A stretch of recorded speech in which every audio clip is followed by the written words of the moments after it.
안녕하십니까. 호크로 투자하는 쇼킹 부동산입니다. 건국 이래 유일하게 집값 잡은 대통령 시작해 보겠습니다. 영상 전에 구독과 알람 설정 부탁드리겠습니다. 자, 어제 노태우 대통령이 별세를 했습니다. 언론에서는 민주화 후 첫 군인 대통령이라고 표현을 했습니다. 자, 그런데 노태우 대통령 같은 경우는요, 업적보다는 비자금, 12.12 사태 등이 먼저 생각나는 대통령이다. 저는 이렇게 말씀을 드리고 싶습니다. 자, 쇼킹 부동산은 정치 방송이 아닌 부동산 방송입니다. 노태우 전 대통령 임기 중에 부동산 정책 중에서 정말 중요한 부분이 있어서 영상을 제작하였습니다. 저희의 선출직 공무원에 대한 평가는 부동산 정책의 하남을 여러 차례 강조를 드렸습니다. 자, 집값이 과열됐을 때 정권을 잡은 대통령은 지금까지 한 3분 정도가 됩니다. 먼저 노태우 대통령, 그리고 노무현 대통령, 마지막으로 문재인 대통령이죠. 자, 그런데 이 노태우 대통령은 굉장히 특이한 이력이 있습니다. 바로 임기 중에 유일하게 집값을 안정시킨 대통령이라는 거죠. 자, 노태우 대통령 임기 시작할 때 굉장히 어려운 상황이었습니다. 주택가격이 폭등하는 상황에서 임기를 시작했어요. 전국적으로 주택가격 지수가요 14.59% 급등했고요. 서울 지역은 무려 16% 급등할 때 임기를 시작을 했습니다. 보통 이렇게 주택가격이 급등할 때 임기 시작했으면요, 온갖 정부 대책 다 내놓고 그 다음 정부에서 집값 안정되는 게 일반적인데, 노태우 대통령은 좀 달랐어요.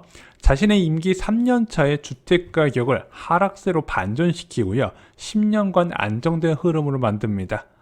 어떻게 잡았을까요? 그리고 우리의 문제는 무엇일지 한번 살펴보겠습니다. 자, 그럼 노태우 대통령이 색다른 정책을 사용했을까요? 아니요. 노무현 문재인 대통령과 똑같았습니다. 어차피 정부 차원에서 집값을 잡을 수 있는 건 두 가지밖에 없어요. 첫 번째는 투기 억제책, 두 번째는 공급 확대 정책입니다. 이 공급 확대 정책의 핵심은 신도시 정책이죠. 자, 투기 억제책 강도는요, 노무현 문재인 정부에서 훨씬 더 강력했습니다. 노태우 정부에서도 투기 억제책, 분양권 전매 제한이나 공시지가 제도 도입, 양도세, 종합토지세 강화, 임대차 보호법 개정 등 했거든요. 자, 노무현 정부에서는 종합부동산세 만들었죠. DTI, LTV 도입했죠. 버블세븐 지정하고 투기과열지구 지정했습니다. 재건축 초과이익 환수제까지 도입을 했어요. 문재인 정부는요, 훨씬 더 강력했습니다. 종합부동산세, 양도세, 취득세, 보유단계, 처분단계, 그리고 취득단계 전체의 중과세율을 도입을 해요. 그리고 DSR, 신용대출, 전세대출 규제 다 도입했죠. 전국 인구 밀집 지역 대부분 규제 지역으로 지정했죠. 분양가 상한제에다가 허그의 고분양가 심사 제도까지 도입을 하면서 정비사업장의 과열을 억제시켰습니다. 자, 이만큼 강력한 정책, 노태우 정부와 비교도 할 수 없을 정도로 강력한 투기 억제책을 활용을 했었죠. 자, 신도시 공급 규모 역시 노무현, 문재인 정부가 압도를 합니다. 자, 1기 신도시 굉장히 지금도 많이 회자되고 있죠. 규모가 어느 정도 됐을까요? 한 27만 호 정도가 됩니다. 2기 신도시 참여정부에서 발표한 거 60만 8천 호예요. 얼마나 많이 지정됐는지 지금도 공급되고 있죠. 3기 신도시 얼마나 지정됐는지 아세요? 64만 호가 공급이 될 예정이 되어 있습니다. 자, 그런데 뭐가 달랐길래 노태우 정부에서는 집값이 안정이 됐고 참여정부와 문재인 정부는 자신의 임기 내에 주택시장 안정에 실패를 했을까요?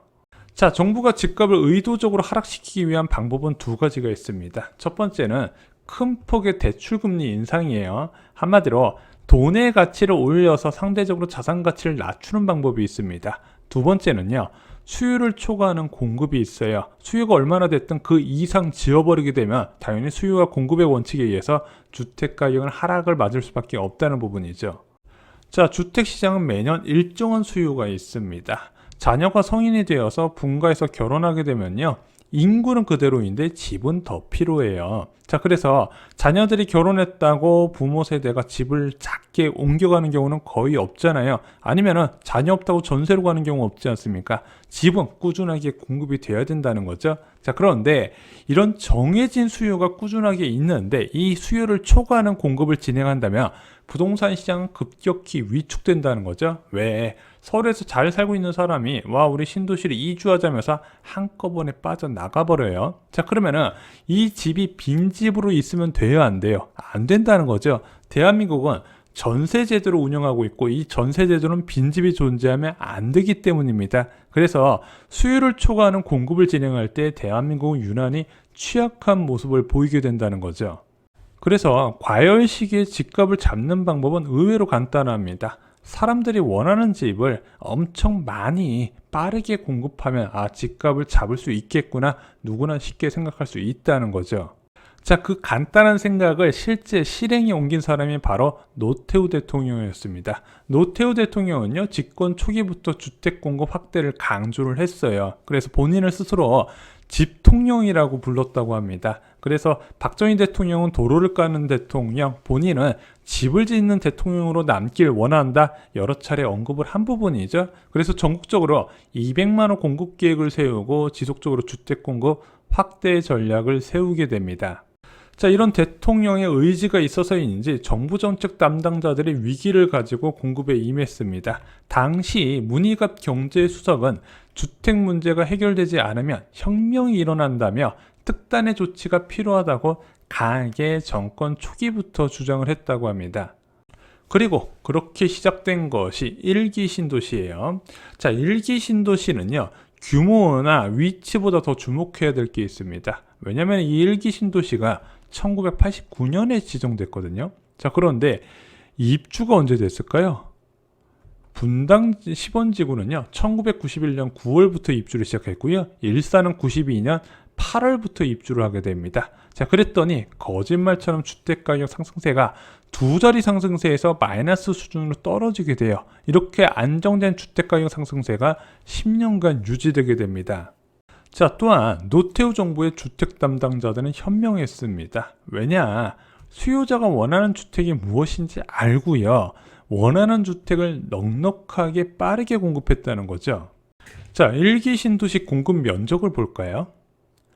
전체 아파트 공급 크기를 보면요, 중형 면적 비율이 56.7%입니다. 그러면은 43% 정도는 소형 면적이에요. 자, 그런데 그중 절반 가까이가 임대 아파트입니다. 그러면은 분양하려고 공급하는 아파트 거의 70% 가까이가 중형 면적 이상을 30년 전에 공급을 했었다는 거죠. 잘 생각해 보세요. 서울에 거주하는 사람이 생소한 신도시 경기도로 지역으로 이사하려고 그러면은 크기가 작으면 이사하고 싶겠습니까? 안 이사하고 싶겠죠. 어느 정도 원하는 면적의 크기가 돼서 나의 라이프 스타일이 업될 기대감이 있어야 사람들이 옮겨가겠죠. 그래서 중형 면적 비율로 굉장히 넉넉하게 공급한 게 1기 신도시였습니다. 자, 노태우 임기 시절에 집값을 잡을 수 있었던 것은요, 좋은 위치의 신도시를 지정하고 지하철 등의 교통대책을 충분히 마련했고요, 원하는 크기의 주거 형태와 크기로 공급을 했다는 겁니다. 그리고 어마어마한 속도로 완공까지 이끌었어요. 자, 이런 결과는요, 대통령이 직접 챙겼기 때문에 가능했던 겁니다. 야, 신도시 기본 10년 잡아먹지 않냐? 그렇지 않아요. 대통령이 신경 쓰는 만큼 줄어들게 됩니다. 1기 신도시뿐만 아니라 보금자리 주택 정책에서도 대통령이 신경 쓰니까 굉장히 빨리 공급이 됐어요. 간단합니다. 토지 보상비 높게 책정해주고요, 수용 시간을 단축시켜요. 그리고 관련 부처가 빠르게 협의해서 개발 계획 같은 거 빨리 수립하고 행정 절차 기간 단축으로 바로 착공에 들어갈 수 있다는 거죠. 그렇다고 지금 1기 신도시 도시계획이 잘못됐냐? 그렇게 생각하시는 분은 거의 없죠. 자, 반면에 노무현 정부의 2기 신도시는요, 좀 다른 점이 있었습니다. 규모는 2배 이상 지정을 했는데 실질적인 입주가 2011년부터 진행이 돼요. 그래서 다음 정부 좋은 일만 시켰다는 거죠. 그래서 주택가격이 2012년부터 왜 꼬꾸라졌냐? 간단합니다. 2기 신도시하고 인천경제자유구역에서 입주 물량이 쏟아지게 되고요, 5차례 금리 인상으로 유동성 회수되면서 주택가격이 폭삭 주저앉았던 거예요. 그래서 다음 정부 좋은 일만 시켰던 게 바로 이 2기 신도시였죠. 자, 그리고 2기 신도시는요, 1기 신도시와 다르게 외곽 지역에 대규모로 지정했습니다. 1기 신도시도 멀다고 했는데 2기 신도시는 더 많이 멀리 지정을 했던 거죠. 왜? 서울 집중화를 막겠다는 이유로 아무 대책 없이 그냥 외곽에만 지은 겁니다. 이러다 보니까 수도권 인구 분산은 둘째치고 팔리질 않는 거예요. 이제서야 팔리고 있지 않습니까? 자, 문재인 정부의 3기 신도시 역시 2기 신도시의 잘못된 전철을 그대로 따라갑니다. 무엇이냐? 실질적인 입주가요, 2026년부터 진행되는 거예요. 다음 정권 말이나 되어야 물량 증가 효과가 나타난다는 겁니다. 서민들은 지금 당장 죽겠다는데, 앞으로 2026년부터 입주 물량이 크게 늘어나면서 소득권 지역의 공급 과잉 시대가 됩니다. 느껴지시나요? 별로 먼 미래 이야기 같죠. 실제적으로 주택시장 안정이 이 3기 신도시가 그렇게 큰 영향을 주진 못한 겁니다. 게다가 임대 비율이 무려 45% 수준이나 됩니다. 1기 신도시의 2배 수준이라는 거죠. 그런데 여기서 잘못 생각하는 것들이 있어요. 뭐냐면은 주택시장이 불안해지잖아요. 계속해서 주택가격이 올라가잖아요. 사람들은 집을 사고 싶어 하죠. 월세 내는 임대주택을 원하는 게 아니에요. 그리고 주택시장 불안할 때는요, 중산층이 들어갈 중산층 주택부터 공급을 빨리빨리 해야 서민들이 거주하는 주택까지 가격 안정세가 나타나게 됩니다. 그래서 집값을 잡으려면 강남부터 두드려 잡아야 된다는 이야기가 있잖아요. 강남부터 하락하고 서울 전역, 경기도 전역으로 퍼져나가는 공식이 위에서부터 주택을 잡아야 되기 때문에 위에 중산층 주택을 쏟아 부어야 된다는 거죠. 그런데 이 집값을 안정시키기 위한 신도시 정책에서 임대 비율을 너무 많이 뺐다는 거죠. 게다가 소형 면적 중심으로 집중 공급이 된 겁니다. 1차 사전청약에서 국민 평수인 33평이 4,333가구 중에서 73가구밖에 안 되는 코미디 같은 일이 벌어졌습니다. 2차 사전청약에서는 소형 비율이 66%나 됩니다. 이것도 그나마 2기 신도시에서 중형 면적이 나오니까 이 정도 비율이 나온 거죠. 실제적으로 문재인 정부에서 지정한 택지에선 대부분 소형 면적이 차지하게 됩니다. 재밌어요. 30년 전에 추진했던 1기 신도시도 소형 비율이 43%밖에 안 됐는데 그 당시에 1인당 GDP가 5,700불이거든요. 지금 3만 불이 넘은 상황에서 소형 면적 비율이 이렇게 많다는 거죠.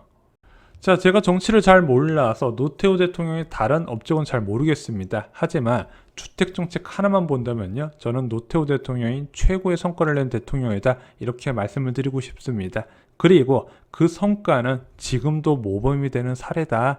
지금의 정부뿐만 아니라 다음 대선 후보들까지도 이 1기 신도시 사례는 참고하실 만하다, 이렇게 말씀을 드리고 싶습니다. 자, 금리 인상 시기의 입주 물량 증가는요, 늘 충격적인 결과를 만들었습니다. 자, 내후년부터 부동산 시장이 심상치가 않을 겁니다. 쇼킹 부동산원 아파트 교과서로 과거의 사례를 통해 기회를 만드시기 바랍니다. 이상으로 영상 마치겠습니다. 좋아요, 구독, 공유 꼭 부탁드립니다. 감사합니다.